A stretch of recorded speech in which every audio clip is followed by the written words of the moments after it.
ఈరోజు చాలామంది కుటుంబాల్లో భర్త మారి భార్య మారకుండా, భార్య మారి భర్త ఇంకా ప్రభులో రాకుండా, తల్లిదండ్రులు ప్రభులో ఉండి బిడ్డలు లోకంలో ఉంటూ వారి నిమిత్తమే చాలా బాధపడుతూ ఉంటారు ఈరోజు.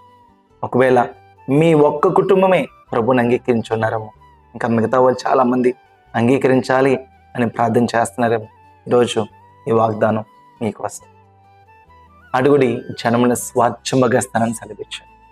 ప్రభు జనములనే స్వాచ్ఛముగా ఇస్తానన్నాడు. అడిగితే ఈరోజు నీ కుటుంబాన్ని ఎందుకు ఇవ్వడు? ఓ తల్లి నీ కుమారుని నీకు ఎందుకు ఇవ్వడు?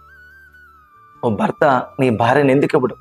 ఈరోజు మీతో పాటు ఎవరైతే విశ్వాసంలో ఎదుగుతున్నారో మీ చుట్టూ ఉన్న ప్రజల కొరకు మీరు విశ్వాసంతో ఈ వాగ్దానం ఎత్తిపట్టుకోండి. అడుగుడి జనముని స్వాస్యముగాను భూమిని దిగంతముల వరకు సొత్తుగాను ఇస్తానని సెలవిచ్చాడు.